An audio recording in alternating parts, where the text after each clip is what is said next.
6억짜리 아파트를 살까, 6억짜리 오피스텔을 살까 고민을 하시거든요. 네. 큰일 납니다. 네. 3천만 원씩 과태료 내고 뭐 임대료도 5% 이상 못 올리고 이런 제약사항이 걸리거든요. 2023년 5월 말까지 신고하고 납부까지 하셔야 돼요.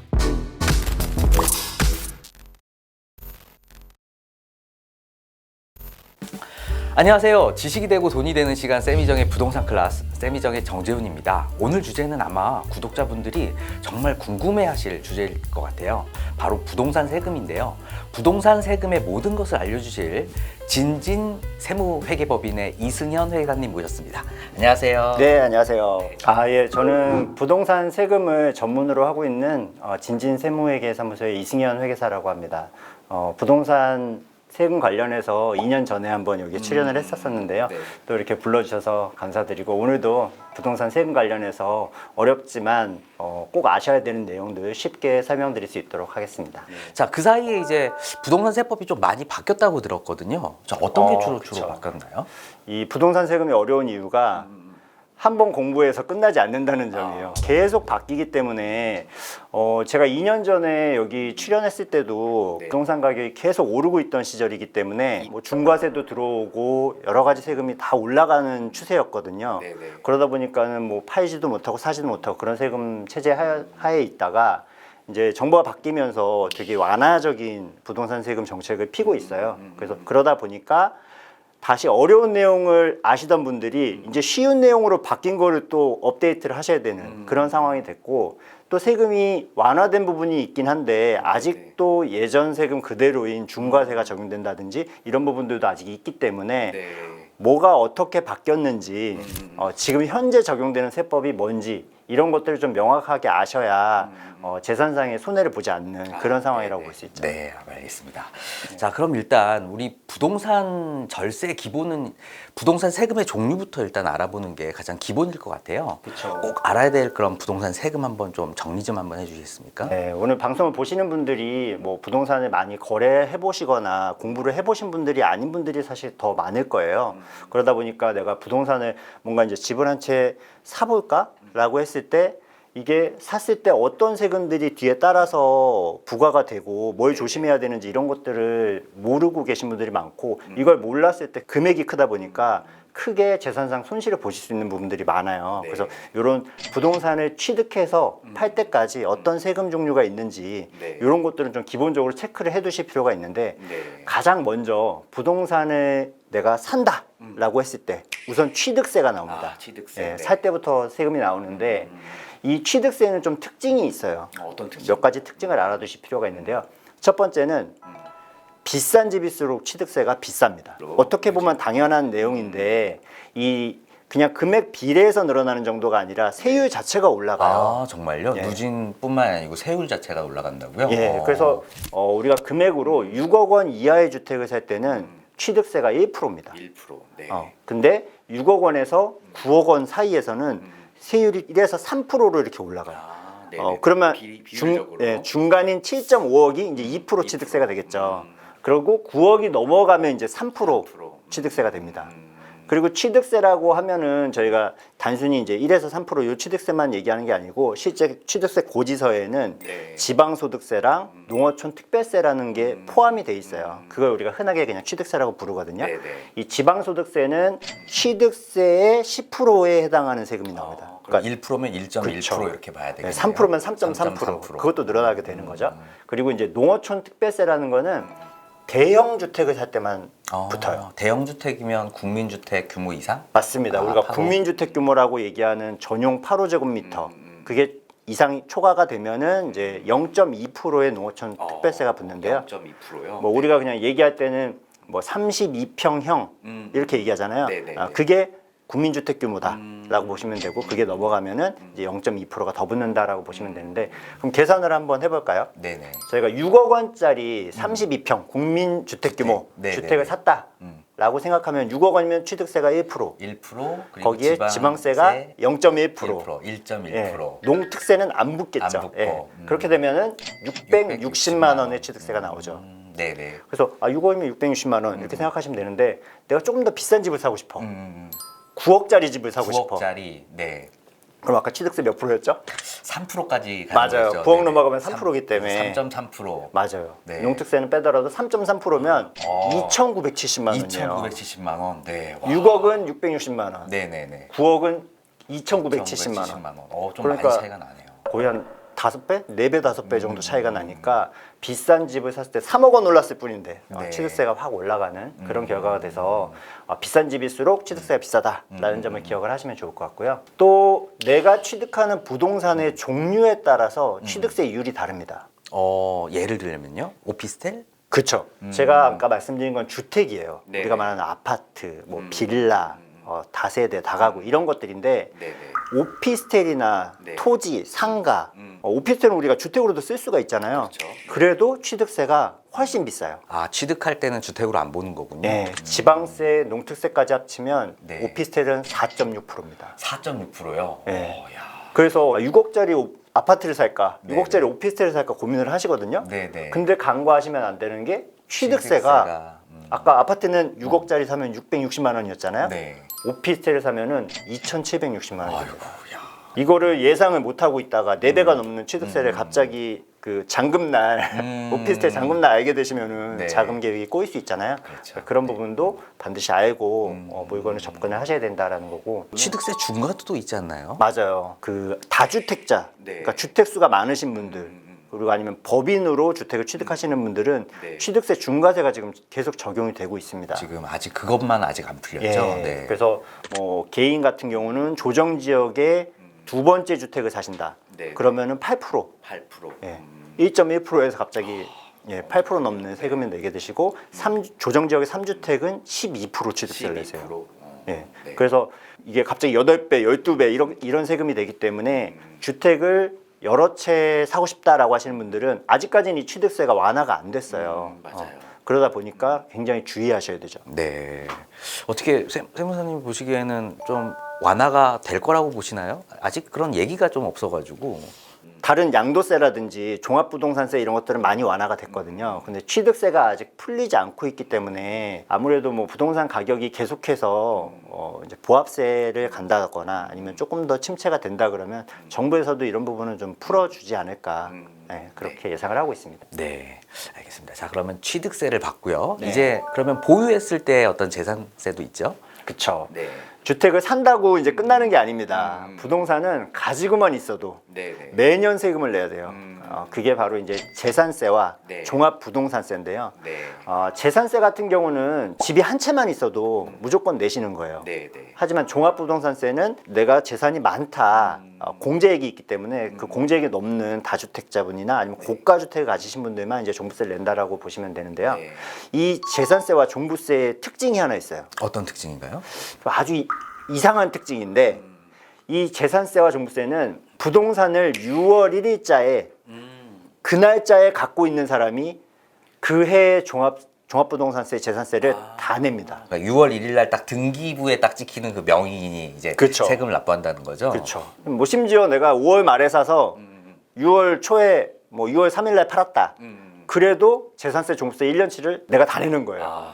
네. 그러다 보니까 지금 이제 5월이잖아요. 그렇죠. 네. 5월 말 6월 차, 6월 초 이때 부동산 거래하시는 분들이 굉장히 분쟁이 많이 발생을 합니다. 세금을 누가 낼 것이냐. 그렇죠. 그러니까 이제 집 하시는 분들은 거래 이렇게 할 때 제가 5월 말에 해외 출장을 간다. 그래서 한 3개월 정도 안 돌아온다. 그 5월 말에 잔금하자. 네네. 예, 이렇게 해서 빨리 팔려고 하시고 또 사시는 분들은 그때 제가 5월 달에 해외 출장을 가서 6월 초에 돌아온다. 6월 초에 거래하자. 물 밑에서 어떤 협상이 또 이렇게 이루어지는군요. 그렇죠. 그러니까 세금은 아는 만큼 절세를 할 수 있다라는 거를 좀 요 시기에 많이 이제 벌어지는 일들이에요. 네. 자, 그럼 이제 진짜 중요한 세금이 남아 있을 것 같아요. 네. 결국에는 뭐 부동산 투자의 성패를 좌우하는 양도했을 때 양도소득세. 이건 지금 좀 어떻게 되고 있나요? 지금 취득해서 네. 보유하고 있다가 파는 거잖아요. 네. 이 팔기 전에 네. 세금이 하나 더 있습니다. 뭐가 있죠? 이거는 모든 분들이 내는 세금은 아니에요. 네. 그래서 모르실 수도 있는데 우리가 주택을 갖고 있는데 내가 살고 있는 집 외에 임대를 줄 수도 있잖아요. 임대소득세. 맞아요. 주택을 임대했을 때 뭐 월세를 받을 수도 있고 뭐 네. 전세를 놔서 보증금을 받으실 수도 있는데 이 임대에 대해서도 과세가 되고 있거든요. 그 임대소득세 관련해서 뭐 최근에 좀 바뀐 그런 규정이 있는 것 같은데요. 과태료 얘기도 나오고. 맞습니다. 어. 그 주택을 내가 사서 살고 있으면 상관이 없지만 네네. 임대를 주고 있으면 네네. 사업자 등록이라는 걸 해야 돼요. 반드시 해야 되는 건가요? 네. 근데 이제 사업자 등록을 안 하면 가산세가 있거든요. 이제 수입 금액의 0.2%인데 네네. 이게 새로 생기고 이제 가산세가 있다라고 하니까 그럼 내가 임대 주니까 이제 사업자 등록 해야겠다. 이제 이것만 아신 거예요. 네네. 그래서 사업자 등록 어떻게 해야지 막 찾아보고 등록을 하시다가 실수하시는 케이스가 있습니다. 어떤 실수가 나오는 거죠? 지금 이 가산세가 붙고 뭐 네. 사업자 등록을 해라라는 의무는 세무서에 사업자 등록을 하시는 거예요. 세무서, 국세청, 그러니까. 지자체에다가 사업자 등록을 해야 되는 줄 알고 지자체에 가서 사업자 등록을 하시는 분들이 계세요. 큰일 납니다. 네. 지자체에 등록을 한다는 건요. 네. 10년 동안 내가 집을 안 판다는 신고를 하는 거예요. 그래서 팔면은 네. 3천만 원씩 과태료 내고 그렇죠. 뭐 임대료도 5% 이상 못 올리고 이런 제약 사항이 걸리거든요. 근데 그걸 등록하라는 얘기가 절대로 아니고 세무서에 사업자 등록을 해라. 그래서 세금 신고를 해라. 세금 신고만 해라. 예. 이런 뜻이군요. 이 주택 임대 소득은 좀 특이하게 되어 있습니다. 어떻게 되죠? 그래서 여러분들이 좀 알아두셔야 되는 부분이 과세가 될 수도 있고 안 될 수도 있어요. 과세 범위가 주택 수에 따라 다릅니다. 구체적으로 좀 알려주세요. 예. 우선은 부부 합산 주택 수를 따져요. 네, 부부 합산. 예. 같이 살아도 뭐 우리 어머님이 갖고 있는 주택수는 포함하지 않습니다. 네네. 부부가 가진 합산 주택수가 네. 한 채다. 그럼 이 사람은 이거 세 줬으면 어디 가서 살까요? 이제 임차를 또 자기도 해야 어디 가서 되겠죠? 세 살겠죠. 그래서 부부가 1주택만 가지고 있을 때 그 주택을 임대하더라도 임대소득세가 발생하지 않아요. 월세를 줘도 그렇고 전세를 줘도. 금액에 상관없이요? 뭐 연간 뭐 연소득 2천만 원 뭐 이런 것도 없나요? 소득 기준은 없어요. 소득은 많아도 상관없는데요. 네. 이 주택이 네. 고가 주택인지는 따집니다. 그래서 작년 2022년 말 기준 공시가격이 9억 원 이하인 주택은 1주택이다. 임대소득 없어요. 아예 없다. 예. 네. 그래서 사실 요 체제 하에서 이제 가장 유리한 주택이 다가구 주택이에요. 다가구주택. 다가구 주택은 이제 그 안에 호수가 여러 개 있죠. 네네. 그래서 주인은 맨 위층에 살고 밑에 층은 이제 다 임대 주는 그런 케이스들 있잖아요. 네네. 근데 다가구 주택 같은 경우는 세법에서 한 채로 봅니다. 그래서 부부가 다가구 주택 살면서 네. 나도 위층에 살고 밑에 임대를 주고 있다. 근데 월세가 예를 들어 뭐 500만 원 나와. 그렇게도 많이 나오나요? 네. 예, 공시가격 9억 원이면은 시세로는 20억 넘는 그런 주택도 많거든요. 네네. 그래서 그런 경우에는 월세를 받아도 임대소득세가 한 푼도 발생을 안 하는. 더 좋은 거는 고가 주택 여부를 판단할 때 작년까지는 9억 원 공시가격 기준이었는데 올해는 12억 원으로 올랐어요. 그러니까 네. 공시가격이 12억 원이 안 되는 1주택만 가지고 있다. 그때는 임대를 뭘 놔도 임대소득에 대해서 세금을 한 푼도 안 내는 그렇게 돼 있고요. 또 이제 2주택인 경우부터는 이제 임대소득세가 과세가 되는데 네. 그때는 월세에 대해서만 과세를 합니다. 월세에 대해서. 내가 매달 받는 월세 금액이 있다면 이 부부 합산 2주택자부터는 이제 그거에 대한 세금을 과세를 하고요. 근데 그 전세 보증금에 대한 간주 임대료 규정이 네. 또 있지 않나요? 맞아요. 네. 우리가 나는 전세 줘서 월세 받는 게 없어 이런 분들도 네. 이 전세 보증금을 은행에다 맡겨놓으면 이자를 받잖아요. 네네. 그 이자 정도는 너의 수입이다 라고 해서 그걸 간주 임대료라고 합니다. 실제 임대료는 아니고 전세 보증금에 대해서 간주 임대료를 계산을 하게 돼 있어요. 이 간주 임대료는 부부 합산 주택수가 3채 이상인 그런 분들부터 이제 계산을 합니다. 네네. 그래서 우리가 부부가 2채야. 근데 한 채는 살고 한 채는 임대 주고 있어. 그런 분들은 월세에 대해서만 월세 받을 때만 조심하시면 되고 전세는 상관없죠. 과세가 안 되니까. 네네. 근데 세 채부터는 이제 전세 보증금도 과세가 된다. 그럼 난 세 채 가지고 한 채는 살고 있고 2채는 전세 주고 있어요. 네네. 그러면 이제 간주임대료 계산을 해야 되잖아요. 네. 이때 이 간주임대료가 내가 이 2채 임대하고 있는 거 전세 보증금을 합칩니다. 예를 들어 뭐 3억이고 5억이다. 그럼 8억이잖아요. 네. 이 8억에서 3억 원을 빼고 계산을 해요. 그 말은 내가 3주택 이상이라도 네. 보증금 받은 게 3억 원이 안 되면은 간주임대료는 없어요. 그래서 보증금 합계에서 3억 원을 빼고 나서 네. 거기서 곱하기 60% 60%. 40%는 경비율로 빼주는 거예요. 네. 네네네. 60% 곱하고 나서 거기에 이제 이자율을 곱하는데 이 이자율이 매년 바뀌어요. 작년의 소득을 이제 올해 5월 달에 신고를 하시잖아요. 그럼 네네. 작년 소득은 이 이자율이 나라에서 정한 겁니다. 1.2%예요. 아, 1.2%. 굉장히 싸죠. 기준이 네. 낮았으니까. 그래서 간주임대료는 월세에 비해서는 소득이 굉장히 작게 잡힙니다. 그래서 내가 다른 소득이 많으신 분들 같은 경우는 월세보다는 전세 임대하시는 게 훨씬 소득세 측면에서는 유리하죠. 근데 금리가 많이 올랐잖아요, 작년에. 네, 그렇죠. 네. 그래서 이제 올해 임대하시는 올해 임대소득 계산하는 거 내년 5월에 신고하시는 건데 이거에 대한 이자율은 2.9%로 올랐어요. 많이 올랐네요. 그것도. 1.2에서 2.9니까 두 배 이상 두 배 올랐잖아요. 이상. 네. 그래서 아마 내년 5월 소득세 신고하실 때는 전세 임대하시는 분들도 상당히 좀 부담이 커지지 않을까 네. 그렇게 생각을 하고요. 네, 네. 자, 그러면 우리가 이제 1주택, 2주택, 3주택에 따라서 이제 과세 범위가 결정됐고 네. 월세만 할 건지 간주 임대료까지 할 건지 계산이 됐잖아요. 네, 네. 자, 요걸 합치면 이제 나의 임대 소득이 나오죠. 네. 나의 임대 소득이 나왔을 때 이걸 과세하는 방법이 두 가지로 나눠집니다. 단일 과세와 종합 과세. 비슷해요. 네네. 좀 공부하신 것 같아요. 종합과세와 분리과세로 두 가지 방법이 있어요. 이거는 수입 금액, 내가 임대 수입을 얼마를 벌었냐에 따라 다른데 연간 2천만 원 이하의 임대 수입은 분리과세로 좀 저율로 세금을 과세를 합니다. 네. 그래서 분리과세로 하게 되면 14% 14%. 네. 세율로 과세를 하게 되는데 그럼 2천만 원이 넘어가면 종합과세잖아요. 이 종합과세는 여러분들이 버는 모든 그 소득을 합산해서 계산한다라고 생각하시면 돼요. 직장 다니시는 분들은 근로소득 있죠. 네. 네, 월급 받은 거. 네. 아니면 내가 자영업이다. 그럼 사업소득 있죠. 이 소득과 나의 임대소득을 합산하는 거예요. 합쳐서 세율을 계산하다 보니까 우리 소득세는 이 소득이 많을수록 누진세율로 세율이 올라갑니다. 가장 낮은 게 6%고요. 네. 최대 세율이 45%예요.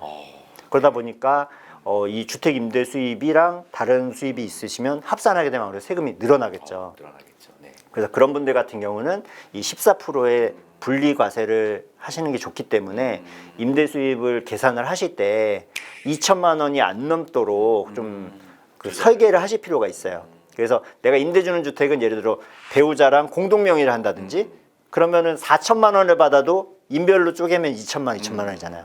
그럼 둘 다 분리과세로 갈 수 있죠. 그래서 그런 부분들도 여러분들 절세를 위해서는 좀 취득하시기 전부터 고민을 해보실 필요가 있습니다.